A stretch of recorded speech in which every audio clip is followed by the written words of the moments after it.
Hi friends, ಹೇಗಿದ್ರೆಲ್ಲರೂ. ಇವತ್ತಿನ ವಿಡಿಯೋದಲ್ಲಿ irregular period ಆಗಲಿಕ್ಕೆ ಯಾವೆಲ್ಲ ಕಾರಣಗಳಿರ್ತವೆ ಮತ್ತು ಇರ್ರೆಗ್ಯುಲರ್ ಪೀರಿಯಡ್ ಅಂದರೆ ಏನು ಅನ್ನೋದರ ಬಗ್ಗೆ ಡೀಟೇಲ್ಸಾಗಿ ತಿಳಿಸ್ಕೊಡ್ತಾ ಹೋಗ್ತೀನಿ. ಸೊ ಹಾಗಾಗಿ ಯಾರೆಲ್ಲ ಇದುವರೆಗೆ ನನ್ನ ಚಾನಲ್ನ ಸಬ್ಸ್ಕ್ರೈಬ್ ಮಾಡಿಲ್ಲ, ಪ್ಲೀಸ್ ಸಬ್ಸ್ಕ್ರೈಬ್ ಮಾಡ್ಕೊಳ್ಳಿ. ಪಕ್ಕದಲ್ಲಿರೋ ಬೆಲ್ಲೈಕನ್ನು ಕೂಡ ಕ್ಲಿಕ್ ಮಾಡ್ಕೊಳ್ಳಿ. ಅನಿಯಮಿತ ಮುಟ್ಟಿನ ಚಕ್ರದ ಅಂತರವು 21 ದಿನಗಳಿಗಿಂತ ಕಡಿಮೆ ಅಥವಾ 35 ದಿನಗಳ ನಂತರ ಒಂದು ವೇಳೆ ಇದ್ದು, ಇದರ ಜೊತೆಗೆ ಬ್ಲೀಡಿಂಗ್ ನಿಮಗೆ 7 ದಿನಗಳ ನಂತರವೂ ಕಂಟಿನ್ಯೂಸ್ ಆಗಿ ಹೋಗ್ತಾ ಇದ್ದರೆ, ಸಾಮಾನ್ಯವಾಗಿ ಇವು ನಿಮ್ಮ ಹಾರ್ಮೋನ್ಸ್ಗಳಲ್ಲಿ ಏನಾದರೂ ವ್ಯತ್ಯಾಸಗಳಿದ್ದರೆ ಈ ಒಂದು ಕಾರಣಗಳಿಂದ ನಿಮ್ಮಲ್ಲಿ ಇರ್ರೆಗ್ಯುಲರ್ ಪೀರಿಯಡ್ ಕಾಣಿಸ್ಕೊಳ್ಳುತ್ತೆ. ಅಂದರೆ ನಾರ್ಮಲಿಯಾಗಿ ನಿಮ್ಮ ಪೀರಿಯಡ್ ಸೈಕಲ್ ಯಾವ ರೀತಿ ಇದ್ದರೆ ನಾರ್ಮಲ್ ಅಂತ ಹೇಳಿದರೆ 21ರಿಂದ 35 ದಿನಗಳ ಒಳಗಡೆ ಇರಬೇಕಾಗತ್ತೆ. 21 ದಿನಗಳಿಗಿಂತ ಮುಂಚೆ ಇರಬಾರ್ದು, 35 ದಿನಗಳ ನಂತರ ನಿಮಗೆ ಈ ರೀತಿ ಪೀರಿಯಡ್ನಲ್ಲಿ ವ್ಯತ್ಯಾಸ ಕಾಣಿಸ್ಕೊಳ್ಬಾರ್ದು. ಇವಾಗ ಯಾವ ಕಾರಣಗಳಿಂದ ಪೀರಿಯಡ್ ಸೈಕಲ್ನಲ್ಲಿ ವೇರಿಯೇಷನ್ ಆಗುತ್ತೆ ಅಥವಾ ಇರ್ರೆಗ್ಯುಲರ್ ಪೀರಿಯಡ್ ಆಗುತ್ತೆ ಅಂತ ನೋಡ್ತಾ ಹೋಗೋದಾದರೆ, ಮೊದಲನೇದಾಗಿ ಹಾರ್ಮೋನಲ್ ಇಂಬ್ಯಾಲೆನ್ಸ್. ನಿಮ್ಮ ಹಾರ್ಮೋನ್ಸ್ಗಳಲ್ಲಿ ಏನಾದರೂ ವ್ಯತ್ಯಾಸಗಳು ಕಂಡುಬಂದರೆ ಪೀರಿಯಡ್ ಸೈಕಲ್ನಲ್ಲೂ ಕೂಡ ಇರ್ರೆಗ್ಯುಲರ್ ಕಾಣಿಸ್ಕೊಳ್ತಾ ಹೋಗುತ್ತೆ. ನೆಕ್ಸ್ಟ್, ಸ್ಟ್ರೆಸ್ ಮತ್ತು life style.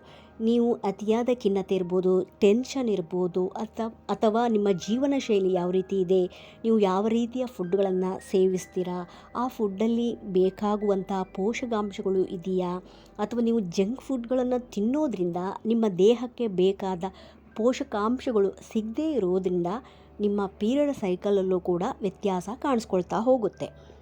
Next, weight changes. ನಿಮ್ಮ ತೂಕದಲ್ಲಿ ಏನಾದರೂ ವ್ಯತ್ಯಾಸ ಕಂಡುಬಂದರೆ, ಲೈಕ್ ಸಡನ್ನಾಗಿ ನೀವೇನಾದರೂ ವೆಯ್ಟ್ ಗೇನ್ ಆದರೆ ಅಥವಾ ನೀವು ವೆಯ್ಟನ್ನು ಲಾಸ್ ಮಾಡಿಕೊಂಡ್ರೆ, ಈ ರೀತಿಯ ವ್ಯತ್ಯಾಸಗಳಾದರೆ ಪರಿಣಾಮ ಬೀರುವಂಥ ಸಾಧ್ಯತೆಗಳಿದೆ.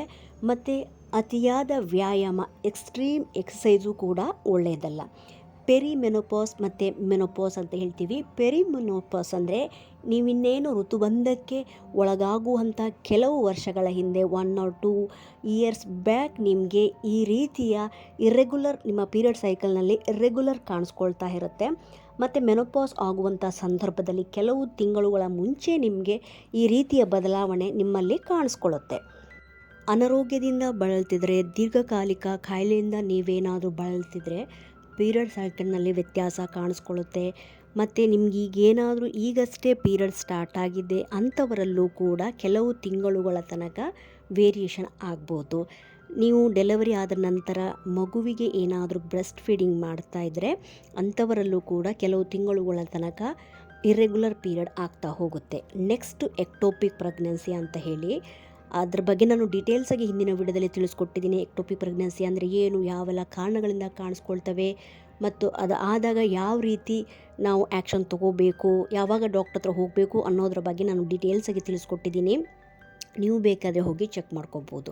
ಇವಾಗ ರಫಾಗಿ ಎಕ್ಟೋಪಿಕ್ ಪ್ರೆಗ್ನೆನ್ಸಿ ಅಂದರೆ ಏನಂತ ಹೇಳೋದಾದರೆ, ಮೊದಲನೇದಾಗಿ ನಾರ್ಮಲ್ ಪ್ರೆಗ್ನೆನ್ಸಿ ಯಾವ ರೀತಿ ಫಾರ್ಮ್ ಆಗುತ್ತೆ ಅಂತ ಹೇಳಿ ತಿಳ್ಕೊಬರೋಣ. ಯಾವಾಗ ಫಲೀಕರಣ ನಿಮ್ಮ ಗರ್ಭನಾಳದಲ್ಲೇ ಆಗುವಂಥದ್ದು. ಫಲೀಕರಣವಾದ ನಂತರ ಆ ಭ್ರೂಣ ನಿಧಾನವಾಗಿ ಟ್ರಾವೆಲ್ ಮಾಡಿ ಬಂದು ನಿಮ್ಮ ಗರ್ಭಕೋಶದ ಒಳಪದರಕ್ಕೆ ಅಂಟ್ಕೊಂಡು ಅಲ್ಲಿ 9 ತಿಂಗಳುಗಳ ತನಕ ಹೆಲ್ತಿಯಾಗಿ ಬೆಳೆಯುವಂಥದ್ದು.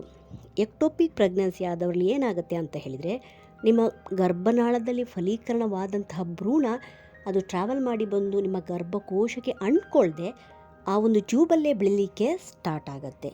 ಅಂತಹ ಸಂದರ್ಭದಲ್ಲಿ ಅದಕ್ಕೆ ಬೆಳೆಯುವಂಥ ಜಾಗ ಸಾಕಾಗದಿದ್ದಾಗ ಅದು ರಪ್ಚರ್ ಆಗುವಂಥ ಸಾಧ್ಯತೆಗಳಿರ್ತವೆ.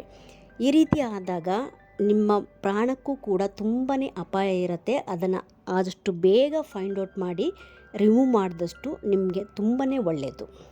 ಈ ರೀತಿಯ ಗರ್ಭಧಾರಣೆಯನ್ನು ಯಾವುದೇ ಕಾರಣಕ್ಕೂ ಕಂಟಿನ್ಯೂ ಮಾಡಲಿಕ್ಕೆ ಆಗೋದಿಲ್ಲ. ಅದನ್ನು ಅಪಸ್ಥಾನೀಯ ಗರ್ಭಧಾರಣೆ ಅಥವಾ ಟ್ಯೂಬಲ್ ಪ್ರೆಗ್ನೆನ್ಸಿ ಅಂತ ಕೂಡ ಕರಿತೀವಿ. ನೆಕ್ಸ್ಟ್, ಥೈರಾಯ್ಡ್ ಪ್ರಾಬ್ಲಮ್ ಇದ್ದರೆ ಅದರಲ್ಲಿ ಹೈಪೋ ಅಥವಾ ಹೈಪರ್ ಥೈರಾಯ್ಡಿಸಮ್ ಅಂತ ಹೇಳ್ತೀವಿ. ಈ ರೀತಿಯ ಸಮಸ್ಯೆ ಇದ್ದವರಿಗೆ, PCOD ಅಥವಾ PCOSನಂಥ ಸಮಸ್ಯೆ ಇದ್ದವರಿಗೆ ಇತ್ತೀಚಿನ ದಿನಗಳಲ್ಲಿ ಅತಿ ಹೆಚ್ಚು ಕಾಣಿಸಿಕೊಳ್ಳುವ ಒಂದು ಸಮಸ್ಯೆಯಾಗಿದೆ.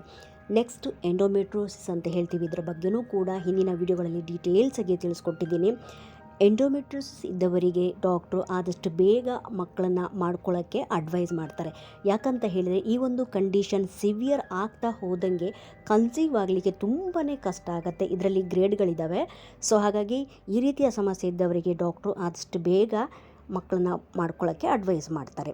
ನೆಕ್ಸ್ಟ್ ಯೂಟ್ರೈನ್ ಪಾಲಿಪ್ ಇರ್ಬೋದು, ಅಂದರೆ ನಿಮ್ಮ ಗರ್ಭಕೋಶದ ಒಳಗಡೆ ಏನಾದರೂ ದುರ್ಮಾಂಸದ ರೀತಿಯಲ್ಲಿ ಬೆಳೆದುಕೊಂಡ್ರೆ ನಿಮ್ಮ ಪೀರಿಯಡ್ ಸೈಕಲ್ನಲ್ಲೂ ವ್ಯತ್ಯಾಸ ಕಾಣಿಸ್ಕೊಳ್ಳುತ್ತೆ. ಮತ್ತು ಫೈಬ್ರಾಯ್ಡ್ ಗಡ್ಡೆಗಳಿಂದನೂ ಕೂಡ ಸಮಸ್ಯೆ ಆಗುತ್ತೆ. ನೆಕ್ಸ್ಟ್ PID ಅಂತ ಹೇಳ್ತೀವಿ, ಪೆಲ್ವಿಕ್ ಇನ್ಫ್ಲಮೇಟರಿ ಡಿಸೀಸ್, ಅಂದರೆ ಲೈಂಗಿಕವಾಗಿ ಹರಡುವಂತಹ ಸೋಂಕುಗಳಿಂದನೂ ಕೂಡ ಪೀರಿಯಡ್ ಸೈಕಲ್ನಲ್ಲಿ ವ್ಯತ್ಯಾಸ ಕಾಣಿಸ್ಕೊಳ್ಳುತ್ತೆ. ಬರ್ತ್ ಕಂಟ್ರೋಲ್ ಪಿಲ್ಸ್ ಇರ್ಬೋದು, ಅಂದರೆ ಜನನ ನಿಯಂತ್ರಣದ ವಿಧಾನಗಳನ್ನು ನೀವೇನಾದರೂ ಪಾಲಿಸ್ತಾ ಇದ್ದರೆ ಅಥವಾ ಬದಲಾಯಿಸ್ತಾ ಇದ್ದರೆ, ಸ್ಟಾಪ್ ಮಾಡ್ತಾ ಇದ್ದರೆ, ಅಂದರೆ ಲೈಕ್ ಚುಚ್ಚುಮದ್ದುಗಳಿರ್ಬೋದು, ಮಾತ್ರೆಗಳಿರ್ಬೋದು, ಅಥವಾ IUD ಅಂತಹ ವಿಧಾನಗಳನ್ನು ನೀವೇನಾದರೂ ಪಾಲಿಸ್ತಾ ಇದ್ದರೆ ಈ ರೀತಿಯ ವ್ಯತ್ಯಾಸ ಕಾಣಿಸ್ಕೊಳ್ಳುತ್ತೆ.